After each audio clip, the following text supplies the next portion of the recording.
Vous avez probablement déjà ressenti ce sentiment d'être ignoré par l'algorithme de YouTube. Et malheureusement, c'est le cas pour beaucoup trop de créateurs. Nous allons changer cela. Mais si vous voulez voir votre nombre d'abonnés grimper, répondez à cette question. Savez-vous qui a dit « Je pense qu'il a fallu plus d'années qu'il n'aurait dû pour que les créateurs comprennent vraiment que leur vue était déterminée par la qualité ». Non ? Il s'agit de l'expert dont nous avons besoin pour briser les mystères qui entourent l'algorithme YouTube. C'est lui qui a conçu cet algorithme si mystérieux. Son rôle chez YouTube, c'est Senior Director of Product Management, Grow and Discovery. Son rôle lui donne une perspective unique. Et aujourd'hui, il partage avec nous plusieurs conseils cruciaux pour que l'algorithme vous aime plus que tout. Lorsque les gens parlent d'algorithme, je leur conseille de remplacer le mot algorithme par le mot audience, car l'algorithme a pour but de servir l'audience. L'algorithme n'est qu'une sorte de canal, et ce sur quoi vous devriez vraiment concentrer votre attention, c'est ce qui intéresse le public. Ce premier conseil crucial de Todd Beaupré nous encourage à détourner notre attention de l'algorithme en tant qu'entité mystérieuse pour se focaliser sur l'essence même de notre présence sur YouTube, c'est-à-dire notre audience. Todd nous rappelle que l'algorithme n'est rien d'autre qu'un canal, un moyen de servir notre public. Alors, plutôt que de chercher à percer les mystères du code algorithmique, notre énergie devrait être dirigée vers la compréhension profonde de ce qui intéresse réellement notre audience. Todd souligne que l'objectif ultime en tant que créateur de contenu est de procurer une expérience satisfaisante sur YouTube, une expérience qui incite des spectateurs à revenir encore et encore parce que nous leur offrons le contenu qu'ils désirent. Cela signifie que notre véritable travail consiste à créer du contenu qui résonne avec notre audience, qui les engage et les captive. Si nous parvenons à satisfaire notre public, l'algorithme suivra naturellement en mettant en avant nos vidéos. Le deuxième conseil de Todd promet de révolutionner votre approche et d'accroître l'attrait de votre chaîne. Restez avec moi pour découvrir comment rendre vos vidéos irrésistibles dès le premier regard. Je pense qu'il a fallu plus d'années qu'il n'aurait dû pour que les créateurs comprennent vraiment que leur vue était déterminée par la qualité du packaging de leurs vidéos et qu'il ne s'agissait pas seulement de faire une bonne vidéo, mais qu'une partie du travail d'un créateur consistait à marketer cette vidéo de manière à ce que les gens cliquent dessus, car c'est ce dont vous avez besoin pour obtenir des vues. Dans ce deuxième conseil captivant, Todd Beaupré souligne un aspect souvent négligé mais crucial dans le succès d'une chaîne YouTube, le packaging et le marketing de vos vidéos. Créer une excellente vidéo n'est qu'une partie du travail du créateur. Il est tout aussi essentiel de présenter cette vidéo de manière à inciter les spectateurs à cliquer. Imaginez que votre vidéo soit une expérience culinaire exquise. Vous pourriez cuisiner le plat le plus délicieux au monde. Mais si votre assiette n'est pas présentée de manière attrayante, les convives pourraient passer à côté. De même, sur YouTube, même le meilleur contenu nécessite un emballage visuel et textuel intelligent. Le packaging des vidéos va au-delà de la simple création d'une excellente vidéo. C'est l'art de présenter votre contenu de manière à susciter l'envie du spectateur de cliquer. Todd nous rappelle que votre miniature doit être comme la couverture d'un livre, car c'est la première chose qui attire l'attention du spectateur. Titre accrocheur, miniature percutante, ce sont vos outils stratégiques pour susciter la curiosité et donner instantanément une idée de ce que propose votre vidéo. Le conseil de Todd nous encourage à investir du temps dans la création de miniatures attrayantes et de titres pertinents. Il nous rappelle que le packaging va bien au-delà d'une simple belle image. C'est un véritable travail stratégique pour attirer le regard de votre audience. Et ce parmi toutes les options qui défilent devant elle. Pour en savoir plus sur la manière d'éviter les erreurs courantes dans la création de vos miniatures, je vous propose d'aller jeter un œil sur la vidéo que j'ai créée sur ce sujet. Je vous mets le lien ici et en description. En attendant, préparez-vous à plonger dans le troisième conseil de Todd qui dévoilera l'art subtil de forcer les gens à cliquer sans tomber dans le piège du putaclic. Restez avec nous pour découvrir comment rendre vos vidéos irrésistibles dès le premier coup d'œil.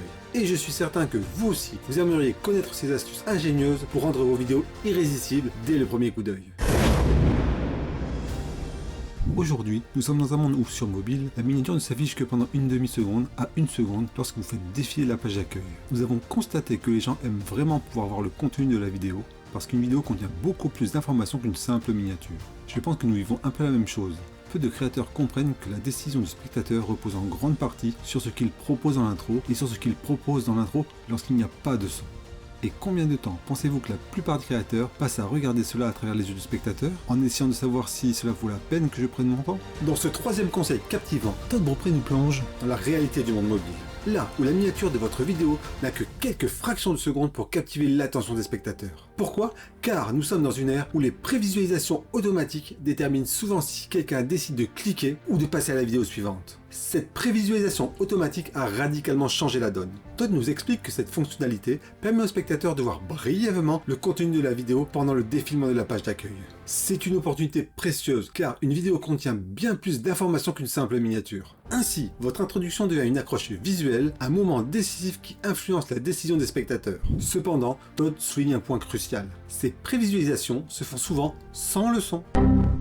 Cela signifie que votre introduction doit non seulement être visuellement engageante, mais aussi captivante pour le spectateur silencieux. Le combo entre les miniatures et les premières secondes de vos vidéos est devenu le nouvel effet Kiss Cool de YouTube. Il vous permet de captiver l'attention du spectateur même sans le son. Et vous, quelle importance accordez-vous à cette puissante alliance? Alors, voulez-vous encore plus de conseils captivants? Ça tombe bien, car Todd va nous révéler les 3 éléments clés que l'algorithme YouTube utilise pour décider quelle vidéo mettre en avant. Vous découvrez que ce ne sont pas nécessairement ceux auxquels vous pensez. Ne manquez pas cette chance de perfectionner vos techniques et de faire passer vos vidéos au niveau supérieur. Pensez-y de la façon suivante. Comment pourrions-nous savoir si quelqu'un apprécie cette vidéo? S'il clique sur le bouton j'aime, c'est un bon indicateur que la vidéo a contribué à une bonne expérience à long terme. De même, s'il clique sur le bouton je n'aime pas, il est probable que cela n'a pas été le cas. Le taux de clic, nous avons constaté qu'il était utile pour savoir si une personne était intéressée par la vidéo, mais il y a quelques années, c'était la seule chose que YouTube prenait en compte. Nous avons également constaté que la durée de visionnage d'une personne était un indicateur de son niveau de satisfaction, mais ce n'était qu'un signal qui, à lui seul, ne dit pas tout. Dans ce 4e conseil, Todd Beaupré lève le voile sur les 3 éléments clés que l'algorithme YouTube utilise pour déterminer quelle vidéo mettre en avant. Ces éléments sont fondamentaux pour comprendre comment optimiser votre contenu et maximiser son impact. Todd souligne que le simple fait qu'un spectateur clique sur le bouton j'aime est un indicateur puissant. Cela signifie que votre vidéo a contribué à une expérience positive pour lui. A l'inverse, un je n'aime pas indique que l'expérience a peut-être été moins satisfaisante.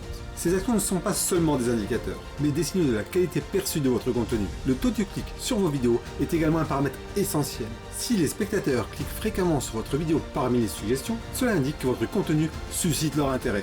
Un taux de clic élevé est un signal fort pour l'algorithme que votre vidéo est pertinente et attractive. Todd met en avant la durée moyenne de visionnage comme un élément crucial de satisfaction du spectateur. C'est plus qu'un simple clic. Cela montre que les spectateurs non seulement cliquent sur vos vidéos, mais ils restent également engagés. Plus la durée moyenne de visionnage est élevée, plus l'algorithme considère que votre vidéo est de qualité. Ces 3 éléments travaillent de concert pour informer l'algorithme sur la qualité de votre vidéo. En comprenant comment ceux-ci interagissent, vous pouvez ajuster votre stratégie pour créer un contenu qui captive votre audience du début à la fin. Les clics, les j'aime et tout le reste viendront naturellement. En conclusion, Todd nous rappelle de ne pas être obnubilé par ces aspects. Créons du contenu de qualité. Pensons audience plutôt qu'algorithme. Travaillez le packaging de vos vidéos et n'oubliez pas que le succès sur YouTube vient d'une audience satisfaite. Et si vous-même, vous avez été satisfait de ces précieux conseils, abonnez-vous, likez cette vidéo et partagez-la afin que toute la communauté puisse profiter de ces informations. Et pour ceux qui souhaitent nous soutenir davantage dans cette aventure YouTube Tastic, vous retrouverez mon lien en description et sur ma chaîne.